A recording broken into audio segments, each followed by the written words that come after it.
Nathan Reynolds stared at the ceiling fan spinning lazily above his bed, counting the rotations as if they could somehow turn back time.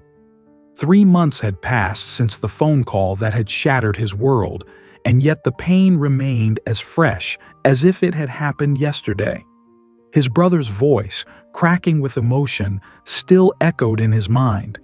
"I need to tell you something, and you're going to hate me for it." At 42, Nathan had thought he had experienced all the cruel twists life could throw at him. The death of his parents in a car accident when he was in college. The failed business venture that had cost him his savings at 35. But nothing had prepared him for this betrayal, the kind that cuts so deep it severs not just relationships, but identities. His phone buzzed on the nightstand. Another message from Layla, his ex-wife, asking if he would be attending Madison's birthday party next weekend. Madison, his 16-year-old daughter who, as it turned out, wasn't his daughter at all. Nathan reached for the phone but couldn't bring himself to unlock it. How could he face a room full of people who might already know the truth? Who might be whispering behind his back about how Nathan Reynolds had raised his brother's child for 16 years without knowing? Pathetic, he muttered to himself, finally sitting up. The San Diego morning light filtered through the blinds of his rented apartment, casting striped shadows across the sparse furnishings. 3 months in this place, and he still hadn't bothered to hang a single picture on the walls. His therapist, Dr. Winters, had encouraged him to establish a new sense of home, but the truth was, Nathan didn't know what home meant anymore. For nearly 2 decades, home had been the craftsman-style house in the suburbs with Layla and Madison. Home had been Sunday pancake breakfasts and backyard barbecues. Home had been the life he had built on a foundation of lies. The coffee maker in the kitchen beeped, a small mercy in his new, solitary routine. As he poured himself a cup, his phone buzzed again. This time, it wasn't Layla, but his brother, Connor. "Not today," Nathan said aloud, silencing the device. He hadn't spoken to Connor since that explosive confrontation in February when the truth had finally emerged.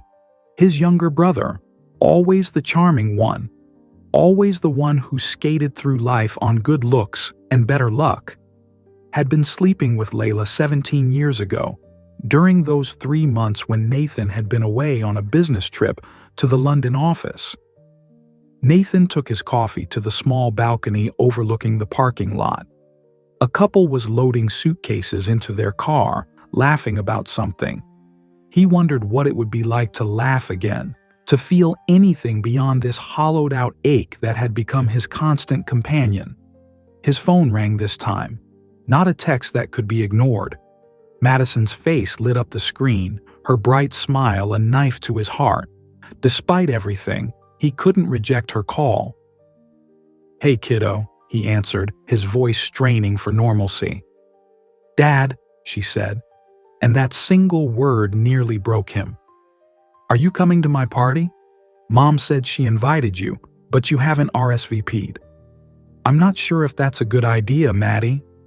Because of what happened between you and Mom?" Her voice was small but direct. Madison had always been perceptive, even as a child. "Or because of the other thing?" Nathan closed his eyes. He and Layla had agreed to tell Madison the truth after the DNA test confirmed what Connor had confessed. They owed her that much, but they hadn't discussed how they would move forward, how Nathan would remain in her life, if he would remain in her life. "Both, I guess," he admitted. "I just don't know how to be around everyone right now." "You don't have to be around everyone," Madison said. "Just be around me. I miss you." The simplicity of her request cut through his defenses. Through all the pain and betrayal, one truth remained. He had raised this girl. He had bandaged her scraped knees, taught her to ride a bike, stayed up with her when nightmares kept her awake. DNA hadn't done any of that. He had. "Okay," he found himself saying, "I'll be there." As he ended the call, Nathan wasn't sure if he had just made a terrible mistake or taken the first step toward healing. But for the first time in 3 months, he felt something other than the dull ache of betrayal. He felt a flicker of purpose. The party was in 5 days. 5 days to prepare himself to face not just Madison and Layla, but inevitably Connor as well.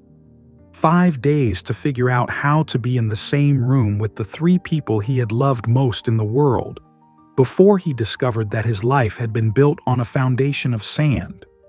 The drive to his former home felt like navigating a foreign country. Nathan gripped the steering wheel tightly as he turned onto Maple Street, the familiar row of oak trees lining the road, seeming to watch his approach with silent judgment. He had spent the past 5 days alternating between rehearsing what he would say and convincing himself to cancel. But Madison's words kept echoing in his mind. Just be around me. He parked across the street, noticing Connor's silver SUV already in the driveway. Of course, his brother would be early, probably helping Layla set up, playing the role that had once been Nathan's. The thought sent a fresh wave of anger through him, but he pushed it down. Today wasn't about Connor or Layla. It was about Madison. With the wrapped gift box on the passenger seat, a vintage record player Madison had been hinting about for months, Nathan checked his reflection in the rearview mirror. The dark circles under his eyes told the story of another sleepless night, but he had at least managed to shave and put on a decent shirt. It would have to do. As he reached for the door handle, his phone buzzed with a text from Dr. Winters. Remember what we discussed. You're there for Madison. Everything else is background noise. Nathan took a deep breath and stepped out of the car. The front door opened before he could reach it. Layla stood there, her familiar silhouette framed by the entryway he had designed himself when they renovated 7 years ago. Her expression was cautious, but not unwelcoming. "You came," she said softly. "I told Madison I would." Nathan's voice was steadier than he expected. "Is she inside?" "In the backyard with her friends." Layla stepped aside to let him in. "Connor's here too," she added unnecessarily. Nathan nodded, refusing to give her the satisfaction of seeing how much that information still stung. "I'm aware." The house smelled the same, a mixture of Layla's favorite vanilla candles and the lemon polish she used on the hardwood floors. Family photos still lined the hallway, chronicling 16 years of a life Nathan had believed was his. He averted his eyes. "Dad!" Madison's excited voice came from the kitchen doorway. She rushed toward him, and Nathan felt a moment of panic. Should he hug her? Would it be awkward? Before his body remembered what his mind was trying to overthink. His arms opened automatically, enveloping her in an embrace that felt like coming home. "Happy birthday, Maddie," he said, his throat tight with emotion. She pulled back, her eyes, so similar to Connor's. How had he never noticed, searching his face? "I wasn't sure you'd actually come." "I promised, didn't I?" He handed her the gift. "Sorry about the wrapping job. My apartment doesn't come with your mom's fancy paper collection." Madison smiled, and for a moment, Nathan could almost forget why he had been living in that apartment in the first place. "Can we talk later?" she asked quietly. "After the party?" "Of course," he said, though the prospect filled him with dread. What more was there to say? The DNA test had confirmed what Connor had confessed. Science didn't lie, even when brothers did. The backyard was decorated with string lights and colorful balloons, a Sweet 16 banner hanging from the patio cover. About 20 teenagers clustered in groups around the pool and patio furniture, while a handful of adults, mostly parents who had stayed to help supervise, mingled near the outdoor kitchen. And there was Connor, flipping burgers on the grill that had once been Nathan's domain. Their eyes met across the yard, and Nathan felt a surge of emotion so complex he couldn't name them all. Hatred, certainly, betrayal, but also, strangely, relief. After months of avoiding his brother, the actual sight of him was almost anticlimactic. Connor gave a hesitant nod, which Nathan did not return. Instead, he turned his attention to the cluster of parents he recognized, Madison's friends' families, people he had known for years. Their smiles seemed strained, their greetings too enthusiastic. News traveled fast in their social circle. "Nathan, good to see you, man," said James, father of Madison's best friend Sophie. He clapped Nathan on the shoulder. "How's the new place?" "It's temporary," Nathan replied automatically, though he had signed a one-year lease. "Well, we've missed seeing you at the neighborhood association meetings. No one makes the budget discussions as entertaining as you do." The casual conversation continued, everyone carefully avoiding the elephant in the yard. Nathan played along, discussing weather and local sports with a detachment that felt almost out of body. All the while, he remained acutely aware of Connor's presence, of Layla moving between guest groups, of Madison watching him with a hopeful expression that broke his heart all over again. When Madison blew out her candles, Nathan found himself standing next to Connor at the edge of the crowd. The proximity was electric, charged with unspoken accusations and explanations. "She wanted you here," Connor said softly, his eyes fixed on Madison as everyone applauded. "That's the only reason I didn't make myself scarce." "How considerate of you," Nathan replied, his voice ice cold. 17 years too late. But who's counting? Connor's jaw tightened. "We need to talk, Nate. Not here, not now, but soon." "We have nothing to talk about." "We have everything to talk about," Connor insisted, "and if not for me, then for Madison. She shouldn't have to choose between us." Before Nathan could respond, Madison appeared before them, her birthday crown slightly askew, her smile faltering as she sensed the tension. "Dad," she began, then stopped, her eyes darting between the two men. For the first time, Nathan realized the word no longer had a singular meaning. The title he had earned through years of love and sacrifice now required clarification. "Time for cake?" he asked, forcing brightness into his voice. Madison nodded, relief evident in her expression. "Yes, and then presents. You'll stay for the whole thing, right?" Looking into her eyes, Connor's eyes, Nathan found himself nodding. "I wouldn't miss it," he said, and in that moment he meant it, despite the pain constricting his chest like a vice. As Madison led them toward the cake table, Nathan caught Layla watching them, her ex-husband and her former brother-in-law, flanking her daughter who belonged to both of them in different ways. Her expression was unreadable, but when their eyes met, Nathan saw something he hadn't expected, sorrow as deep as his own. The party wound down as evening approached, parents arriving to collect teenagers who left with sugar-fueled energy and party favors clutched in their hands. Nathan had survived the cake cutting, the present opening. Madison's delight at the record player had been genuine and warming, and the countless small interactions that reminded him of what he had lost. He had even managed to exchange civil words with Layla about Madison's upcoming college campus tours. Now, as the backyard emptied, only the four of them remained, Nathan, Layla, Connor, and Madison, suspended in an uncomfortable tableau of what once was and what now existed in its place. Madison's request to talk after the party hung in the air between them. "Should we go inside?" Layla suggested, gathering empty paper plates from the patio table. "It's getting chilly." They moved into the living room, the space feeling both achingly familiar and strangely foreign to Nathan. Madison sat on the couch, her new presents piled beside her. Connor lingered awkwardly by the fireplace while Layla perched on the armchair. Nathan remained standing, unwilling to settle into this scene of domestic normality that was no longer his. "I wanted to talk to all of you together," Madison began, her voice steadier than Nathan would have expected from a 16-year-old navigating such treacherous emotional waters. "Because I'm tired of everyone walking on eggshells around me." She twisted the bracelet on her wrist, a nervous habit she'd had since childhood.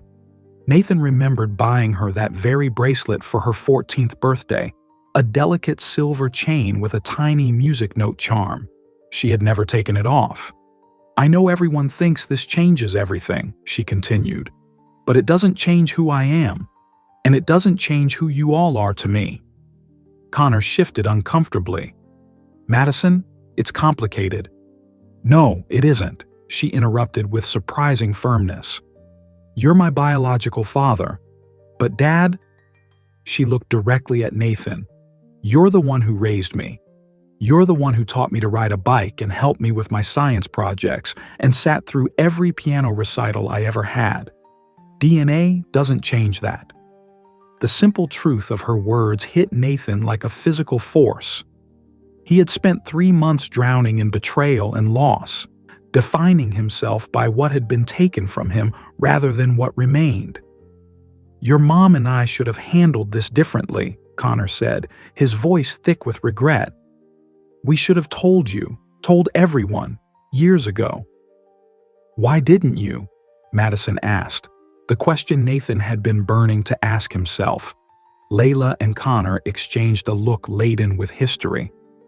"Because I was a coward," Layla finally said. "I made a terrible mistake while Nathan was away, and when I found out I was pregnant, I convinced myself the baby was his.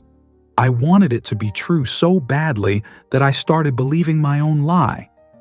"And I let her," Connor added. "I was young and selfish, and I told myself it was better for everyone this way. Nathan was my brother. He was stable, successful, everything I wasn't. I thought you'd have a better life with him as your father." "Better than having the truth?" Nathan found himself asking, the words escaping before he could stop them. Connor met his gaze directly for the first time that day. "I've asked myself that question every day for 16 years. I don't have a good answer, Nate. I just know that watching you be the father I couldn't be was the worst punishment I could have given myself." The room fell silent as the weight of Connor's confession settled around them. Madison was the first to speak. "I'm not asking everyone to forgive each other right away," she said. "I know that's not realistic, but I need all of you in my life. I can't keep pretending that I'm okay with this fracture in our family." Nathan looked at his daughter, because despite everything, that's what she was, and saw the strength that had always reminded him of himself. Perhaps that part had never been genetic, but learned, shaped by their shared experiences, their countless hours together. The biology might belong to Connor, but the bond they had forged over 16 years belonged to them alone. "What do you want from us, Maddie?" he asked softly. She took a deep breath. "I want us to try. All of us. I want Sunday dinners once a month, where we all sit at the same table and act like adults. I want both my dads at my graduation next year. I want us to acknowledge that our family looks different now, but it's still a family." The request was simultaneously simple and monumentally difficult. Nathan glanced at Layla, whose eyes were filled with tears, then at Connor, who looked as though he expected to be struck down at any moment. "I can't promise it will be easy," Nathan said finally, "but I can promise to try." "That's all I'm asking," Madison replied, relief evident in her voice. Later, as Nathan prepared to leave, Connor followed him onto the front porch. The night air was cool, stars beginning to appear in the darkening sky. "I know I have no right to ask this," Connor said quietly, "but I need to know if there's any chance at all, that you could forgive me someday." Nathan studied his younger brother's face, the face that had shared so many of his childhood memories, the face that he now saw echoed in Madison's features. The anger that had sustained him for months still burned, but alongside it was something new: exhaustion. The effort of hating Connor was depleting him, stealing energy he could be directing elsewhere. "I don't know," he answered honestly. "But Madison's right about one thing. We need to find a way forward. For her sake."